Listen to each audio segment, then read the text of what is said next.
pray for, every night and every day for. You give it all, then you give more. That's good for footy. Good evening, everyone. How are you? Welcome along, Richmond fans. So wonderful to see all your smiling faces. Thank God you won the flag. How good is it? Absolutely awesome. It's a bit confusing doing a show with daylight savings going on and all that sort of stuff around us, but nevertheless, we're here and let's get these two boys out here. What do you reckon? Yeah, let's not muck around, Damo. I want to see these two. All right, let's get them out here. Just to point out, this is the only live and interactive footy panel show going around in Australia. This is where the fans meet the players and the players meet the fans. You'll get to do that tonight with these two. All right, so let's get on with it. Our first panellist, he was born on the 9th of October 1989. He's played a total of 200 games. He's kicked a total of 9 goals. He made his AFL debut back in 2009. When he plays for the Richmond Football Club, he wears a premiership medal around his neck and the number 18 on his back. Could you please welcome to the stage, Alex Rance. Away from Tigerland, a fighting fury with Good evening, Alex. Nice to see you, mate. In any weather you will see us with the green. Risking There he is. You're all happy to see Alex, aren't you? Yeah. Probably just a little bit subdued. They're not used to barracking at this time of the year. I know, yeah, neither am I. Pre-season, I'm trying to run away from the club Yeah. and not do pre-season, but it's obviously good to see you've still got your voices after the grand final, because you probably would have saved a fair bit of it in the second half because it was all over. But no, it's good to be here. Good to be amongst the faithful Tiger blood. So it's good. Like. Yeah, and it is nice to see Alex Rance. I mean, after all, what he went through in this season has been amazing. So to have him available for the show and to get to see all you lovely people tonight is awesome. So thanks, Alex, for being here. Yeah. All right, let's not muck around because this boy's never been on the show before, so he's probably sitting back there going, "What the hell have I got myself into?" Let's hope that he enjoys himself when he gets up here. I'm sure he will. He's our second panellist. He was born on the 12th of May 1988. He's played a total of 207 games and kicked 42 goals. He made his AFL debut back in 2007. When he plays for the Richmond Football Club, he wears 2 premiership medals around his neck and the number 14 on his back. Could you please welcome to the stage, BrokerrocheR. Away from Tigerland. Hello, Basher. A fighting See you, fury mate. we're from Tigerland. In There any you go. weather you will see us with Do you want to the sing grin. it? Risking head I'll let and it keep skin. going if you want. We're behind them, never mind. We'll There you fight go. and fight and win, for we're from Tigerland. They've waited for this. Let's We give it to never him. weaken till the final siren's gone. Like the tiger of old, we're strong and we're bold, for we're from Tiger. Yellow and black, we're from There you go. Tigerland. Wow. 2 premiership medallions, and probably should have an extra one, at least 1 or 2 Norm Smiths as well. He's been. Maybe you should get a few more tattoos, mate, or something like that. That might get you. Take all that off there and put that up there. Yeah, that might be. I'd love that, actually. No I choice. concur with you with the Norm Smith medal. I think that's a very good call on that one. Firstly, BrokerrocheR, welcome to the show. So nice to have you here. Not only here, but also in front of the Richmond faithful and at the show. So welcome. Good to Yeah, have thank you for having me. Very, very much appreciated. Yeah, it's this time of the year. It's a very challenging time. We're obviously pre-season. I was speaking to Alex before. He's pretty knackered, but I think he's found some energy again from obviously on the back of your energy. Yeah, just very, very happy to be here amongst very faithful fans. Excellent. Very well said. I like it. Let's start with this, boys. We're going to get into it. We're going to have a little bit of you guys talk to me about certain things. We'll introduce the segment. Let's go. Let's talk. Talk to me. Now, you're both comfortable. You've got everything you need. You've got some water in front of you. Firstly, boys, just wanted to congratulate you both. And I say that with utmost respect to both of you. The Tigers won their 12th flag. How exciting was that? Very good. I certainly didn't see that happening when I first got drafted at the Tigers, and even the first 5 or 6 years, I didn't really see that coming. So it was, it's been great to be a part of that success and to have, I guess, the leadership roles that we've had, to see the growth of the young guys come through. And I think when I first came to the club, they're like, "Oh, wait till you have some success. It's a sleeping giant and all that kind of stuff." And I was like, "Yeah, great. Like, no Wake me when worries. we get there. keep chatting, Richo. Like, Talking it up. yeah, sleeping giant. And then now I know what everyone's talking about. 103,000 members last year. Yeah. And yeah, we fill out the MCG to capacity. It's amazing to be part of. Yeah, it is. It is definitely a great feeling. I think it's probably something that we'll reflect on more so after football. Yeah. I haven't got much longer to go. Alex has got plenty of years in him. But you know, being able to achieve what we've achieved over the last 3 years, not only the 2 seasons, but also last year was very successful. Obviously, the final result didn't go away, but you know, it was a very, very good year, and you know, we walked out of that season with a positive mindset. Hence why we've had a really good season this year, or the season that passed. But yeah, it's a good feeling. It's a great feeling. Like I said, we will probably reflect on it more so when we finish football and being able to watch it. I don't know about Alex, but I haven't really watched the grand final yet. Yeah. So have you watched it yet, Alex? Yeah, I actually was watching it live. Yeah. So 17. Yeah, I was up with the coach, and I copped a fair bit of it. So Oh, it was, no. Sorry, bro. Oh, no. I feel so bad. 2017. yeah, I watched that one a few times, plenty of times. Okay. Yeah. Well, I haven't watched it at all, so yeah, that's something I probably wouldn't mind sitting there with the kids, probably in a few years' time to sit there and really reflect on such a great success. Good. We had Tom Lynch and Jack Rewald on the show the Wednesday after the grand final, and everybody came out, and it was huge. We wanted to get, just speak to the boys and just have the opportunity to know that we had 2 Richmond premiership players in our midst. It was funny talking to Tom Lynch because he had been traded. He came in, he played round 1, he went throughout the whole season, and he ends up with a premiership medallion around his neck. That's just fantastic. Yeah, Great it is. story. It is a great story, and I think we should keep that trend going. Every time we recruit a player from Gold Coast, we end up winning the premiership. So yeah, obviously his inclusion was massive, and this year we've got 2 greater inclusions. One being Tom Lynch having a full pre-season, and this great man right here, good's that?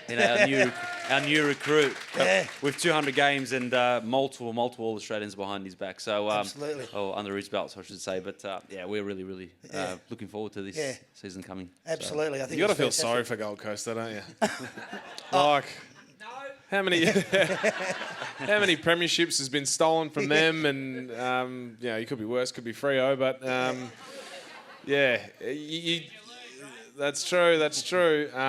But yeah, Tom coming in, having the impact that he did, he was pretty huge in all the finals. I think you guys would all agree. Yeah. And he's just added another dynamic to our forward line. Yeah. Noticed you rolled out the big wigs post grand final. Didn't worry about us. Just the back line. We'll fill you in pre-season. But yeah, look after the Twin Towers. Yeah, that's good. I wanted to discuss this both with you. Alex, obviously, we'll talk about what happened to you in round 1, but at round 13, you're outside the 8 with 7 wins, 6 losses, multiple injuries you were facing in the club. People were starting to write you off in obviously media circles. How was the belief at that point? I know I've spoken with a lot of the players over the journey, right even through the finals, and then, as I said, post grand final show.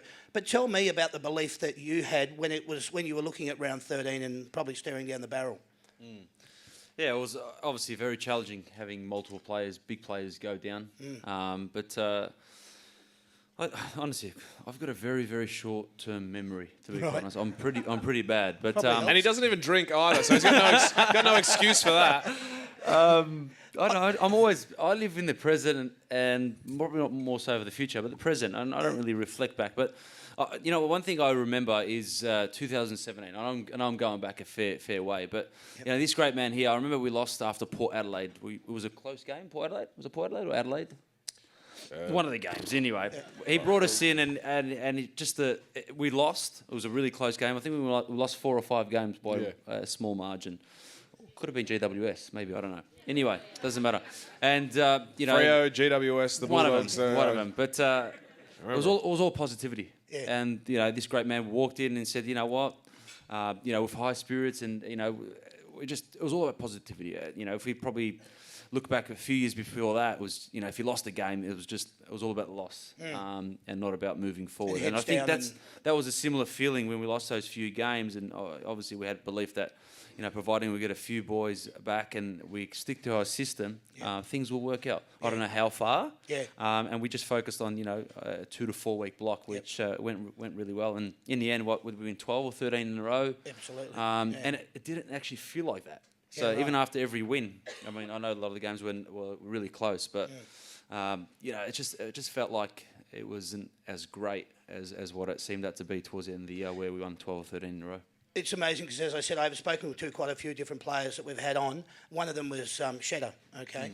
To know the role that he played by stepping up when Kochi went down, he had his hammy, and Cheddar stepped into the role, and he is just, he's a very underwritten individual when it comes to the Richmond Football Club and what he is able to actually deliver.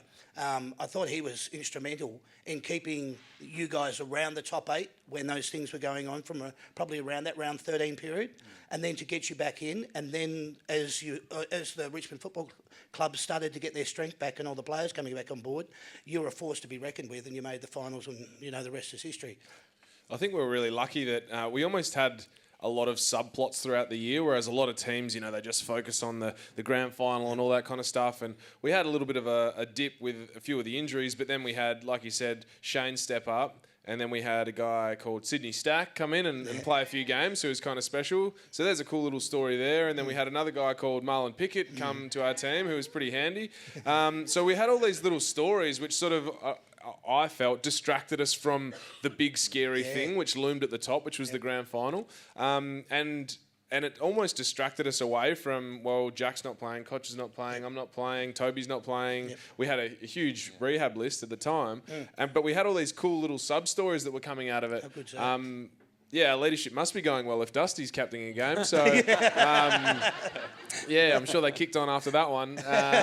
But, it does show the growth of our team and the actual fun we have. And I hope that it translates out to you guys, the fun that we do have, and then you guys can share and be part of that fun as well. Not like Toby Green's old man, who just gets kicked out halfway through the game. So, that's going to be filmed too. Whoops. But it is great. And the little subplots did help us get through. Yeah, no, very well said. Absolutely. I know every player has come on and they've said, we know our strengths, we know where they lie, we know what our roles are, and as long as we all have that individual belief as a team and as a collective, you just can't beat us. And that's great to know that you've got that. All the boys were back on the track on Monday. Everybody back after the... give us a feeling what that was like. What was the feeling like around the club? You haven't seen each other for a little while. I presume, sorry to interject, that you all probably would have finished up around October the 6th and all gone your separate ways and started to do your own thing. Then you're back again now, December the 2nd, back on the training track. What was it like getting back with all the boys again? Yeah, I think probably about a week before I wasn't ready to come back to training. I was just really, really enjoying the rhythm of being able to fish nearly every single day, go hunting, camping, and really nothing locked away. So having that freedom was really, really special. And then it wasn't until the Sunday before the Monday, we returned on Monday, where I was on the flight back from Sydney, and I sat down and I was with my wife and said to her, you know what? I'm ready to go back. Wow. I was just pumped. So within, 12 hours, I was ready to go, ready to bounce. And, as I walked in, I had a massive smile on my face, and still a smile on my face 3 or 4 days later. Yeah. It's a great environment. Like, the enjoyment we get out of being together, we've got such a great connection that we have, which it's very hard to explain. It's taken a little bit, but for 3 years, our connection has been special. And every time a new individual walks into the system, we grab onto him and make him feel as comfortable as possible.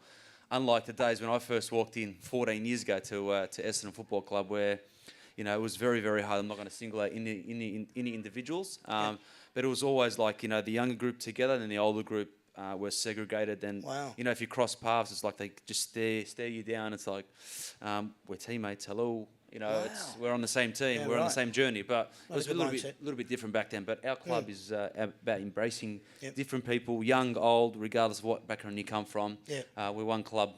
Brilliant. In fairness to the Essendon boys, though, if anyone's seen photos of Basher Hooley as a 16-year-old, pretty intimidating fella. So he was a man-child growing through all the Altona juniors and all that kind of stuff. So I would be kind of staring him down too if he was walking past me in the change rooms. Have a look at him, ripped like a potato chip. But I can very much vouch for. I haven't experienced another football club, and I'd love to be a fly on a wall at another football club just to see what it's like. But talking to other guys like Dan Butler, who's at St Kilda now, Reece Conker, who's at Fremantle, they notice the difference. They know that we have something special, and they're trying the best that they can to drag a bit of that over to where they are. The culture. Yeah, okay, there you go.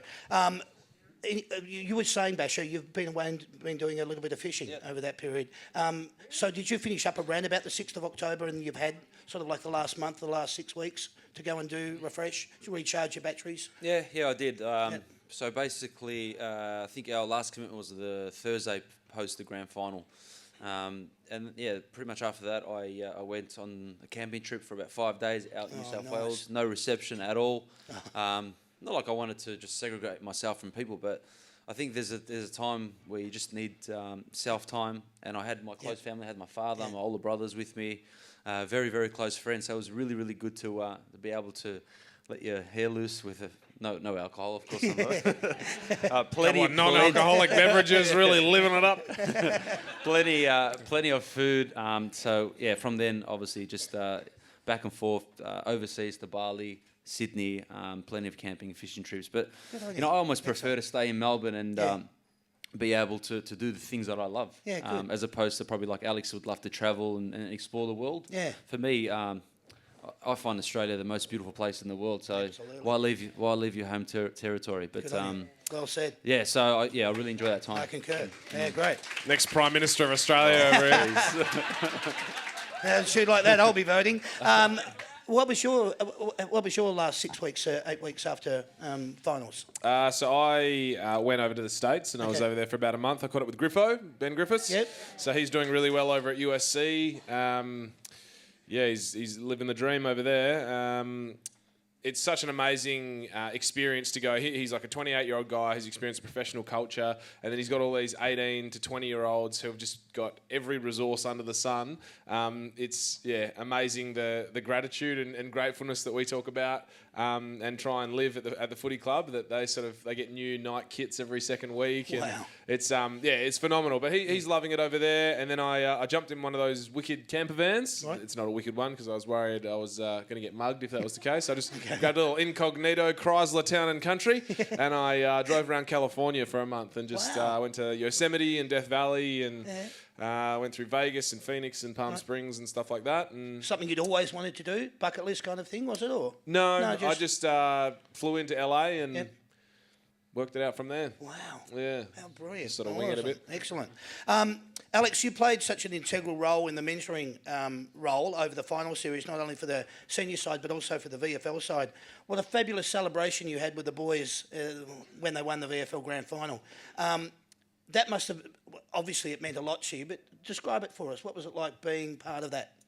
Yeah, it was, and the games probably were different types of games too. The VFL game was really tight and really nerve-wracking, and the AFL game was boring, to be totally honest, because we were up by so much. And I did have probably a bit more of an emotional connection to the VFL guys because I knew the AFL guys were going to look after themselves, and they're really professional men, but these young guys are still working out what it is to be an elite performer and performing in big games and things like that. And so, going through the year with them and sharing in that success with them was something that I'll always remember. Because flags are hard to win, whether it's at AFL level or VFL level or at community level. They're hard to win. So when you do, it's worth celebrating. You alluded to him before, and I want to bring him up again. His name's Marlon Pickett. Jack Rewalt was saying at the grand final show, he said he's just going to be one of those players. He is literally one of those players. He sees him as being the future of the Richmond Football Club in so many ways. He wins a Norm Goss medal in the VFL Grand Final. He comes along, plays along in the AFL Grand Final, ends up kicking a goal. That spin and turn, that Dancing with the Stars move that he played was just absolutely brilliant. Tell us a little bit about him from your perspective. What do you find about Marlon? Yeah, he's a man of very, very few words. Yep. But that's fine. That's fine. We accept people, all different types of people. Quiet. A bit more extroverted, Jack Higgins, he, as Jack would have mentioned, obviously he's an exceptional talent. And I spoke to him on the Thursday before the grand final. I said, Braz, you in? He goes, I don't know. But you know what? Whatever it is, I'm ready, and I'm really looking forward to next year. So, he had a very, very positive mindset. And this is a guy that should be nervous, but he was very, very calm about it. I felt like he was a little bit embarrassed about it post-grand final because I asked him, where's your medal?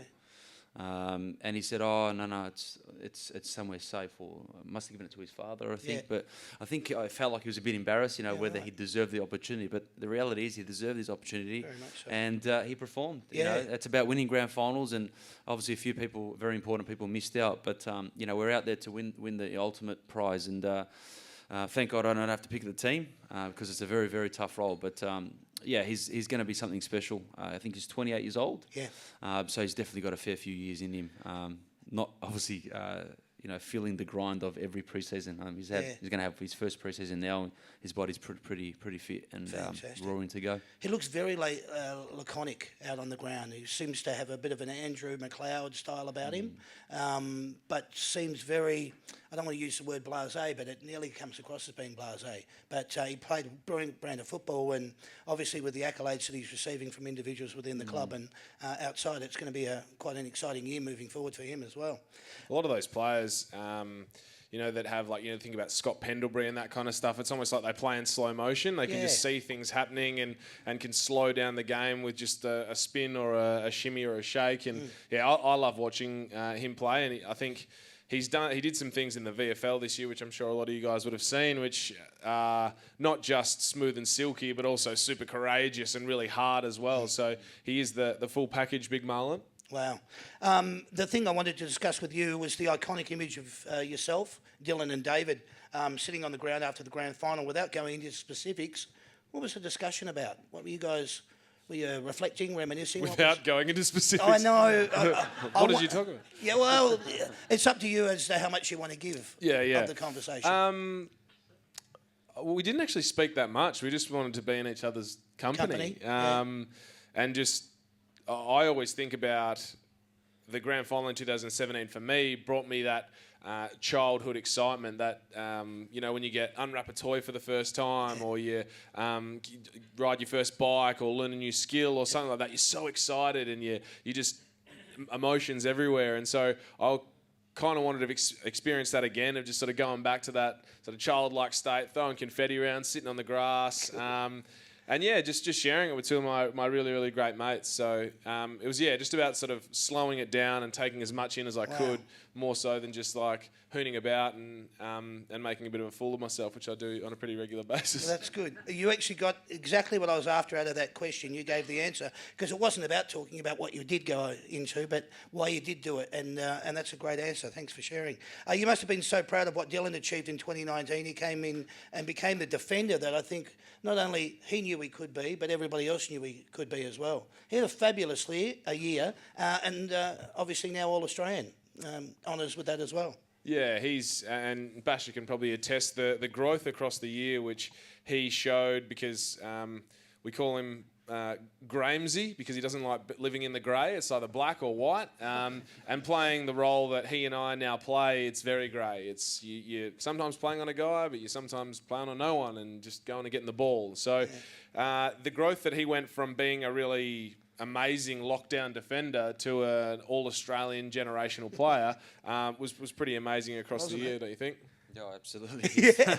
Obviously, his performance speaks for itself, but I was very, impressed with his leadership. Obviously, Rancey's the one that leads the show, and he continued to do so, obviously, throughout meetings and pre-game and during halftime talks, and keeping us upbeat and uplifted. But his on-field leadership, his off-field leadership has gone to another level as well, and it's credit to this man right here. I'm guessing it's his mentor.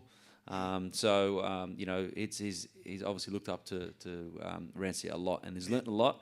And given that opportunity, to step up another level and to take it to another level, and he definitely did. He just kept on growing in belief, and he has great support around him as well, with Nick Floston and David Asprey as well. It's amazing because he's he's got all of that ability, but he's got a very mature head on his shoulders, and that's testament to his career. I want to go back to the third quarter, round one. I don't really want to go there, but I will just for this benefit. Round one, particularly the point where it was 4:43 left on the clock, and at that moment something happened which left Tiger supporters with their hearts in their mouths, a very sinking feeling. We saw you go down clutching your right knee. Did you know at that point how serious it was?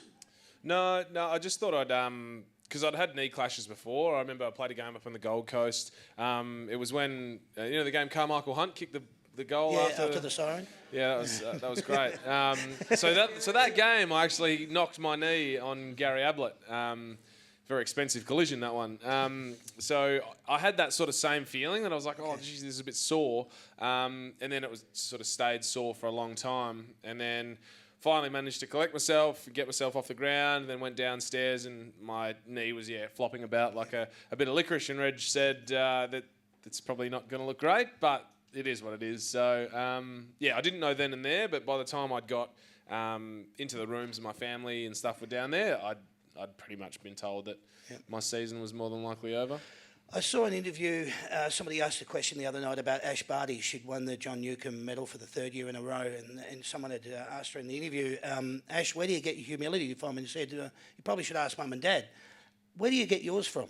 I know your mum and dad aren't here, so I can't ask them, but what you were going through and how you came out and handled yourself with grace and measured understanding of where you were at was testament to you as well.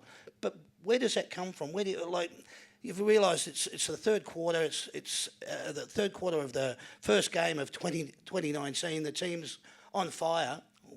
How do you remain composed during that, knowing that I'm not going to be coming back again? Where's your humility there? No, I didn't think that I wasn't going to be coming back. I was sort of hoping I might. But,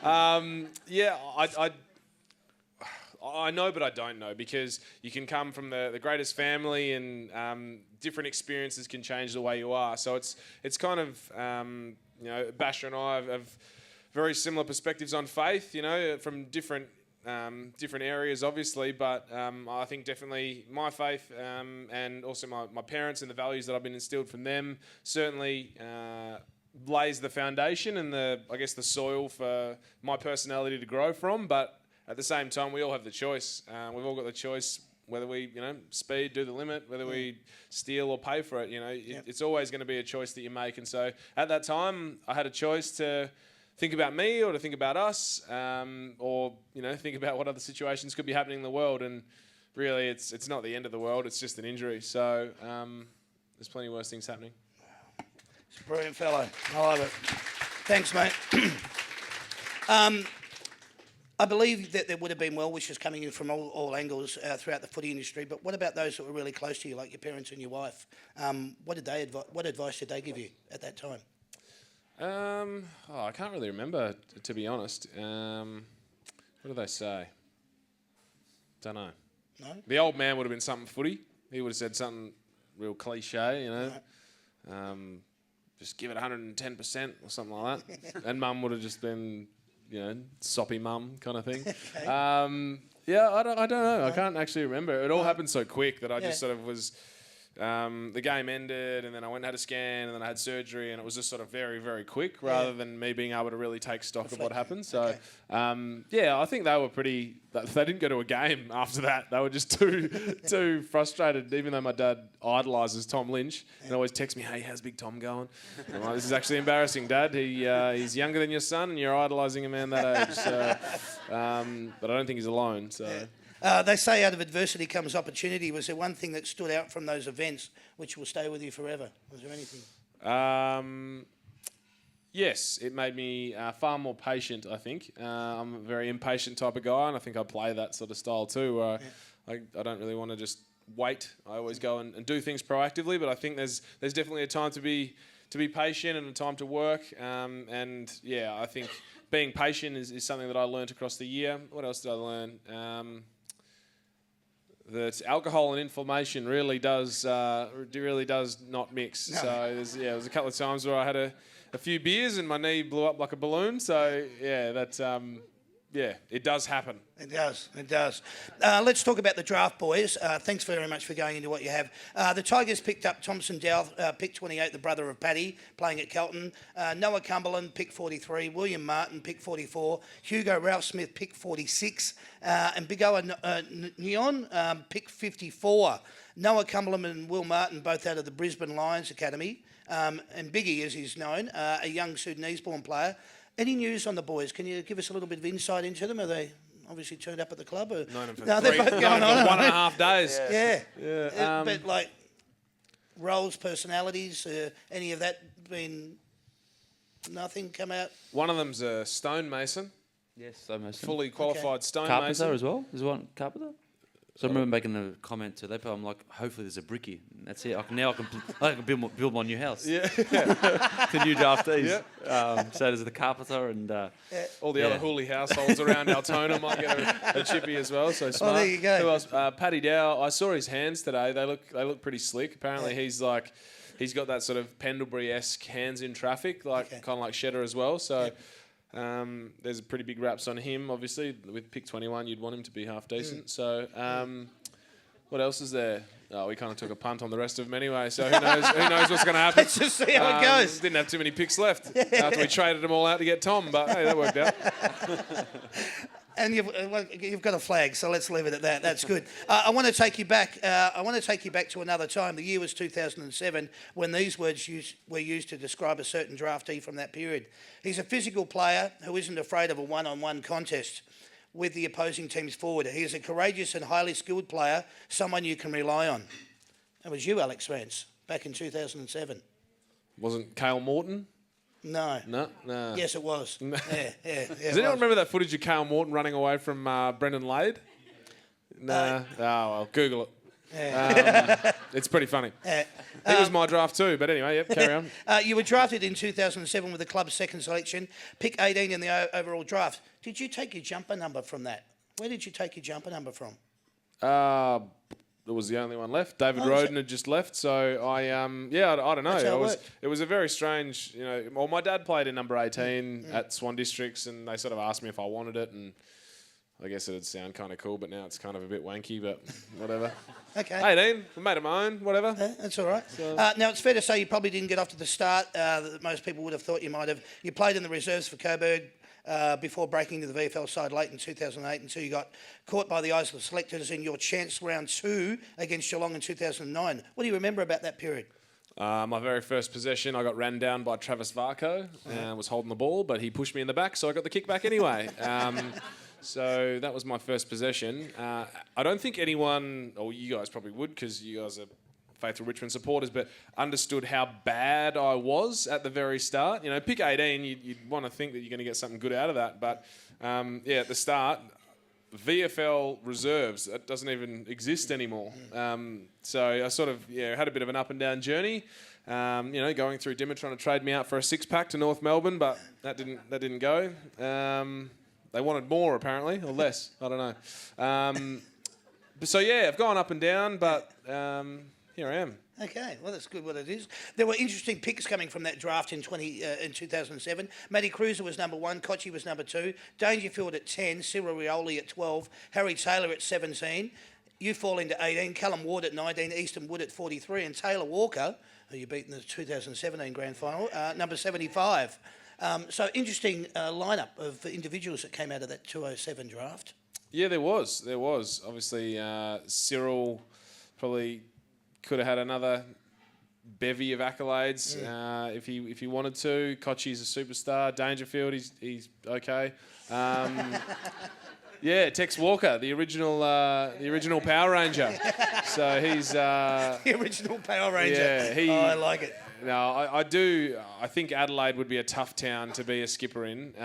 It'd be tough to live there in general, but the fishbowl and the intensity. I don't envy the position that those boys are in over there. Don't forget the haircut he had at the time as well. Yeah, and the moustache, he had one of those as well. So, it was not a bad draft looking back on it in hindsight. There's a couple of stinkers that also fell through in that the top 10 as well, but I won't go through them. Yeah, I didn't write them down. Now, for something else about you is your professions. You've got up your sleeve carpentry, building, and a little bit of real estate sales thrown in for good measure. Is that? Of course, it haven't been completed, but you've participated. I can do all them. Not well, but I can have a go at them. And pilot's license. Had a go at that too. So still here to tell the tale. So I must have been half decent at it. How many hours have you got up from pilot? Oh, they've all lapsed now, but I think I got up to maybe 36 hours. Okay. So I think 50 is... I flew by myself a few times, which it's pretty much just like driving a lawnmower. Like there's the... A lawnmower? There's literally like a turtle rabbit thing in the... But it spins that instead of spins that. So, lawnmower go, and then the plane's there. So it's pretty much, just driving a lawnmower up, like facing that way. That spins really fast. So. And now you've got, as part of your repertoire, you've thrown in there as an author as well. You've published 2 books, Tigers Roar in 2018 and Rabbits Hop. How are they going? I think they're going good. What do you guys think? Are they all right? I didn't write them to make... a fortune. I wanted to write them as a bit of a time capsule to remember the amazing time that I had in the latter parts of my career, and that hopefully you guys can read those stories to your families and children and say, that was a really cool time when the Tigers won the flag and they got back up to the top of the tree, and the rhino's Dusty, and the rabbit, and here's a bit more about the rabbit, and I hope that in future, when Kochi's kids are grown up and Jack's kids are grown up, they can look at that and look on it with fondness. Fantastic. Excellent. All right, personal note. You founded the Academy back in 2016. That's something that's dear to your heart. How's everything there? Yeah, it's going really well. We're about to expand to Geelong and get a couple more classes going there. And I've got a lot of passions, but educating youth is something that I've always found an interest in, because I was never a struggling kid at school, but I was always a bit of a smart Alex. And so I used to not really understand why some teachers I'd connect with and some I wouldn't. Yep. And so I wanted to create an environment where all kids could connect to all their teachers. So, tried that. That's how it is. It's working all right. I like it. Speaking of academies and foundations, congratulations to you, Basher, on your achievements in this field. Tell us about your passions and what you do with both the academy and the foundations that you provide. Yeah, I mean... Sorry to step over that, but you please feel free to clap again if you want. But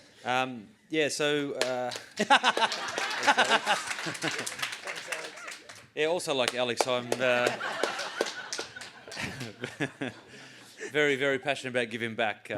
Further to me playing football, I felt like it's for me it's an opportunity to give back, and particularly for the youth that come from my background, who I feel like need that.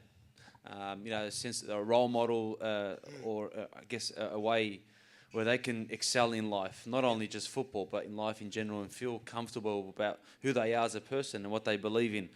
Because I felt like I've achieved that through tough periods when you're 15, 16, trying to break through, playing at a high level or the highest junior level that you can play.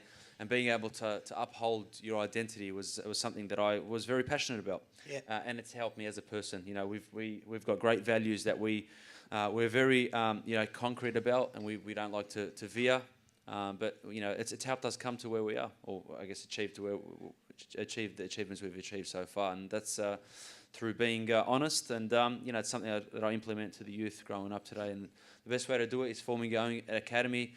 Bring them in, put them in the system for about 4 or 5 years, and because it's very hard to, bring them in for 1 year and trying to achieve so many things in 1 year. But rather than being part of the system for 3 or 4 or 5 years, hopefully they can walk out as better footballers. That's better people, and much more importantly, better people.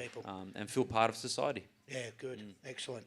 There was also an interesting story surrounding your draft camp experience, where you had to consult with a sheikh regarding breaking Ramadan fasting, so you could participate properly with the physical tests required. Can you share that story with us? Yeah, I can. So obviously Ramadan is it's one of our 5 pillars that we live our life by. One of them is prayer. We pray 5 times a day.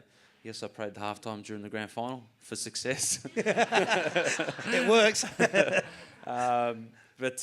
of them is fasting the month of Ramadan, and basically all it is abstaining from food and drink for majority of the day. For 12 or so hours, but it's more. There's more than that. It's not a process to drain you. It's more so to teach you patience, self-control, feeling for those who are less fortunate, many different virtues out of it. So it was part of Ramadan, and I was traveling. One of the concessions is when you travel, it's considered as a form of you struggle. So fasting's not designed to break you. It's actually designed to make you. The saying, the cliche, whatever. Yeah. But so because I was traveling, it was hard to travel to another state and be myself and stuff. So the sheikh gave me this concession, not off his own bat, but it goes back to religious teachings. And he said you're allowed to break your fast, providing you make up for it, and also feed the poor as a compensation. So many great virtues and thinking about those who are less fortunate. But it was a special moment. I got to perform at my best, and definitely helped me getting drafted that year. Excellent. I love it. Well said. Yeah, please. And I've alluded to here, which obviously all played off, as you played your first senior game, debuting back in round 7, 2007, against the Kangaroos. Can you remember your first game? Yeah, I do. I actually remember I had hundreds and hundreds of my family members, community members, with the drums and... North Melbourne would have been pumped. Yeah, well... That's probably tripled their membership for the year. Josh Caddy, remember, because he was actually a North Melbourne supporter, and he went to watch the game. And all he heard was Basha Hooli. Anyway, he makes the, it reminds me of it all the time. But I remember running out, back in those days, you'd go on the ground halfway through the second quarter, third quarter. It wasn't like ours, rotation system. You're on the ground if you start on the bench within 3 or 4 minutes. But I think it was the second quarter, and my first kick was a goal. But I remember before kicking that goal, I was running, and I was a pretty solid unit. I was 88 kilos. That's pretty heavy at my height. At 16. Yeah, I was that weight as well. So I've dropped a lot of weight now. It was all muscle, to be quite honest. It wasn't fat. But the game is played so quick these days that you can't afford to hold that excess weight. But I remember I almost tripped over my own legs running off the bench. But the first kick was a goal. And I think Scotty Lucas passed it, centered the ball, and played on. I was excited, kicked the goal, and she was all on from there. It was good. I got another chance the following week, kicked a couple of goals then. But I played 4 games that year. It was a great experience playing on the sheets. Different personnel. I learnt a lot. It was all about life lessons, and we'd review a game in about 2.5 hours. Today, what do we review? We review the game in 45 tops. That's like, come on, why is the coach taking so long for? But 2.5 hours, kid you not, he used to go through the whole game, every single step, and you should turn your body this way and stick your bottom this way and kick it there. And it was just so technical, but he was old school and obviously very successful as a coach, but very, very, he was a life coach as well. So a great opportunity to play under a great, influential person as Sheeds, and also to play with James Hird as well for that 1 year. Fantastic. Evidently, the story goes that there was more supporters for your family than there was for the North Melbourne Football Club. Yeah, there was a fair few, but it was good to drag them along to Richmond a few years later. Excellent. It was actually one of the recruiting strategies when Richmond was sort of struggling. Like, okay, this Basha Hooli guy is sort of not getting really a run, but he's worth about 3,000 members as well. So he's probably going to pay for himself if we just get him anyway. And he turned out to be a gun. So it was a double whammy. We got 2 wins out of it. Very nice. And they've multiplied as well now, so we're up to about 6,000 Hoolies, and he's probably should have been a 2-time Norm Smith medalist. So we did really well out of the deal. Excellent. And just while we talk about the accolades that are associated with that, congratulations on your All-Australian nomination and obviously being an All-Australian. I say that also. You seem to rise to big occasions. Your 2017 grand final, I'm with Alex, Norm Smith, and your 2019 grand final were both superb, sublime games. Do you love the stage when you come out, or has it just been coincidental that you've had really good games in both 17 and 19? Yeah, it's something you don't think about, to be quite honest. And I think I've just got, the way I go about my football is very, very relaxed. And that comes from my faith as well. Whatever God decrees, He decrees, providing you put your effort in and, give it your best. And something we've really worked on over the years is the mental side of the game, which, a lot of clubs are still behind. But for us, just knowing how good you can be. And a lot of that comes from, being in the right state of mind. So for me, I was just simple man, loves to smile, loves the moment, and whatever happens, happens. And that same thing applied in grand final. Just live in the moment, enjoy the week. The week is special, and just whatever happens, happens. Put your best foot forward. Trust that you've got good strengths that you can you can come back to. And I'm a man that when he makes a mistake, he smiles and he can just continue. So, and I just wanted to win another grand final. I'm not even a tackler. I think I tackled 6 or 7 times. I don't never tackle. I don't have 7 tackles in the whole year. But I just really wanted to win another premiership, to be quite honest. So, How good's that? wanted to kick another goal too, but it's very hard to kick a goal these days. Oh, really? Oh, really? You're Sorry, telling what me. were the stats before? 9 goals, 42 goals? Only kidding. But just all about enjoying the moment and live in the now. Yeah, I love it. You people as Richmond supporters must be so happy to actually understand you've got very well matured individuals, Trent Cotchin, Dylan Grimes, Basher Hawley, Alex Rance. They're all really level-headed individuals that have got a great sense of the moment. To have them at the Richmond Football Club, you're a very lucky club. Well done to both of you, and to you. Well done. Couple of little last things here, boys. Your thoughts on the half-time break being reduced from 20 minutes to 10 moving forward? Just, you don't have to go into too much detail, but what do you think? Well, for me, it's I don't really care. But the only thing it's probably because I've got no time to pray. I need to pray. Yeah, right. Okay. Oh, we can laugh about it. It's all right. It's Yeah, all no. good. But These guys, no, that's these the guys point. pray too. Yeah, Carlton draft. They go straight up to the. They have their own God, yeah. I'll have one. Yeah. Yeah, there you go. Two pints of that kind of spirit. what's the go? I mean, I don't keep up with no AFL news whatsoever. To be but honest, was it 15 minutes or it's been suggested. 20 at the moment. Yeah. Yeah. 20? Yeah, so Yeah. down to 15. Or whatever it is. Not there, not there. Yeah. It was like all the rule changes that came about in the last few years. Oh, what's your thought about this and Yeah. cap rotations? It is what it is. Whatever it is, every team's equal and we're going to deal with it. And, life goes on. So. Yeah. Did you have an opinion? I hate halftime anyway. It's just but we need the break. Like they're speeding the game up so quick, and they're trying to make all these concessions for teams that can't work their game plan out to try and slow the game down. But I think they just need to let the game go for a bit, because you have the ebbs and flows throughout decades of being a bit more defensive, like the Hawthorn era when they worked out the zone. Then it becomes a bit more offensive again because people work that out, and it goes through ebbs and flows. If you keep changing the game, you guys are going to get frustrated because you don't understand what the umpires are doing and why things are happening. Just let it be, I say. I agree. All right. Well said. And lastly, I just wanted to throw in here, the Richmond Football Club raised over $1 million for the Alana and Madeline Foundation for the Awareness of Domestic Violence, and that deserves a real applause. Congratulations. Richmond Football Club. Well, to you guys, that is, Yes. you guys help support that with your membership, so thank you guys for allowing that to happen. It's a fabulous. worthwhile cause for sure. Absolutely it is. What I wanted to do now is I just wanted to say thank you to both Alex and to Basher for their insight into not only their personalities but everything they've been through, where they're going and where the future is going to be. Please put your hands together for both the boys. Thank you. Thank you. Very nice. We want 2 kids to come up here and participate in a segment.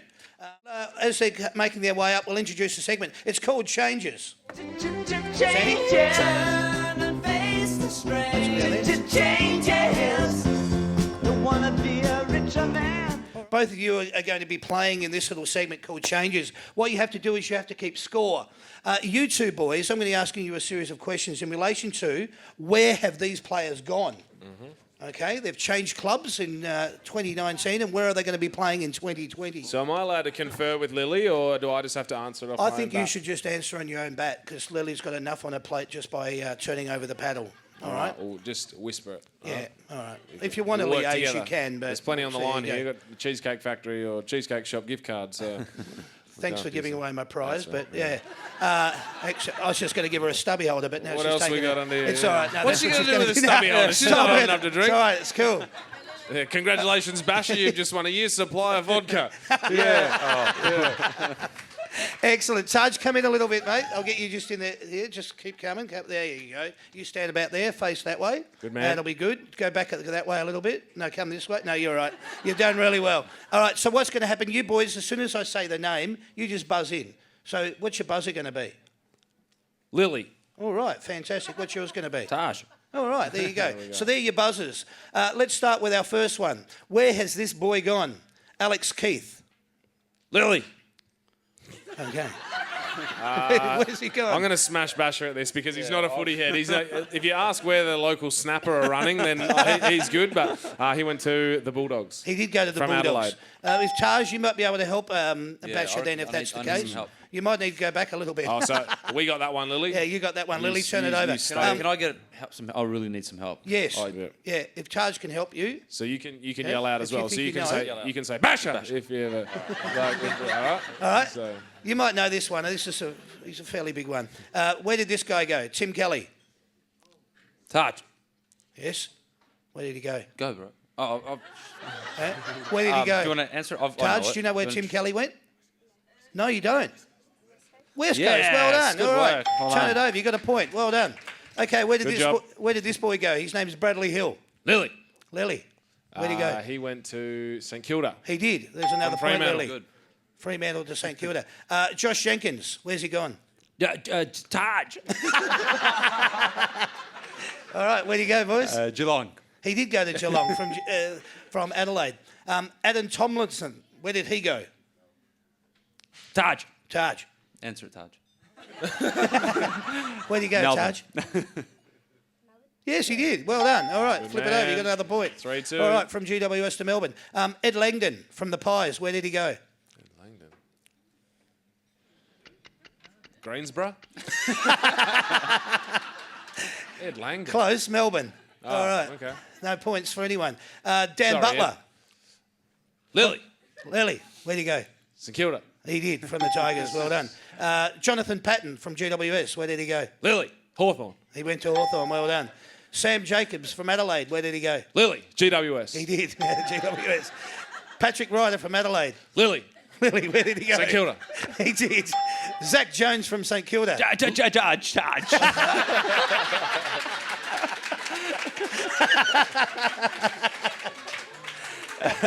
St Kilda. He did. Well done. Excellent. Josh Bruce from St Kilda. Where did he go? Lily. Lily. The Bulldogs. He did go to the You got to Bulldogs. stop reacting. I'm going to call you. I'm going to call your name a bit, Lily. So All right. How you going there score-wise, Lily? 8. Well done. All right. absolutely smashing them. Gonna help me, brother. Cam Gonna help. Ellis Yeoman from Adelaide. Where did he go? I like him as a player, so he definitely went to an AFL club. Cam Ellis Yeoman. Oh, yep. Lily. Lily? Did he go to Gold Coast? No. Taj. Yes. GWS. No, he went to Brisbane. Bad luck, Oh, boys. it was the other Brisbane club. Lily, What are you come doing? on! You got to give me help here. Oh, okay. I want Taj. I want Taj. There you go. I'll take Lily. She got the points. All right, let's try this one. Hugh Greenwood from Adelaide. Where did he go? Lily, Lily. Gold Coast. He did. Yes, Well I knew one of them went to done. Dougal that Howard from scrapyard. Port Adelaide. Where did he go? Lily, Lily. St Kilda. He did. I feel like if you answer St Kilda for every single one of these, you're St probably Kilda going to get a or Bulldogs? I got a majority of them few. right. Here's your chance. Come on, Taj. You should be into this one. Eddie Betts from Adelaide. Carlton. All right. Well Good done. man. Beautiful. Good man. Grant Birchall from Hawthorn. Where did he go? Lily. Oh, I reckon you got that one. Go for it, mate. Yeah, What yeah. is it? I'm an honest man. No, I'm dishonest as they come. I'll steal anything. He went to Brisbane He did go to Brisbane. Well done. under the King Fagan. Yes. Jack Martin from the Gold Coast. Where did he go? Taj. Taj. Carlton. Carlton. You'd be right. Well done. Excellent. How you going there? 7, 6 or 7? What are we at, Lily? Ooh, 11. I reckon All you right, flipped here we over go. a couple extras. Good on you. Having I like fun the there, cut Lily. of your jib. James Ace from the Pies. Where did he go? Lily. Lily. Fremantle. He did. Well done. Brandon Ellis from the Tigers. Where did he go? Taj.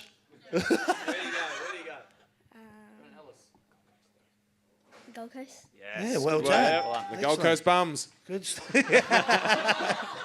And here's your last one, which means you can't actually win charge from here, but you can still get the points. Let's see how you go, boys. Let's go Last double one. or nothing. Double or nothing. All right, double or nothing. Jack Stevens from the Saints. Where did he go? Pressure's on.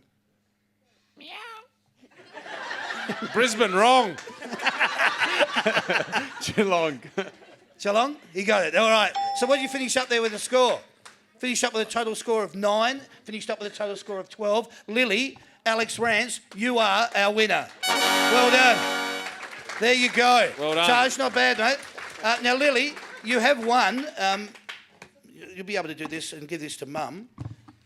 You've got a cheesecake shop voucher for $40. So you can get a nice cake for Christmas. All right? Cheesecake. Normally I just go the other way, but you can have one too, Taj. Well How's done, that? Taj. And Congratulations. just to be good sports, there's one of those. There's one of those. Oh, you're going to eat it yourself. All right, she said. Thank you very much, Taj. Oh, Isn't what a that man. lovely? Thank you, mate. I'll take that. You take the voucher, take the stubby holder. Oh, that's job. a cordial drink holder, that one. Thanks, Lily. right. Congratulations on Thanks your very cheesecake. much for playing. Thanks, Lily. Don't eat it Thanks, all at Taj. once. It was wonderful having you up here. Good stuff.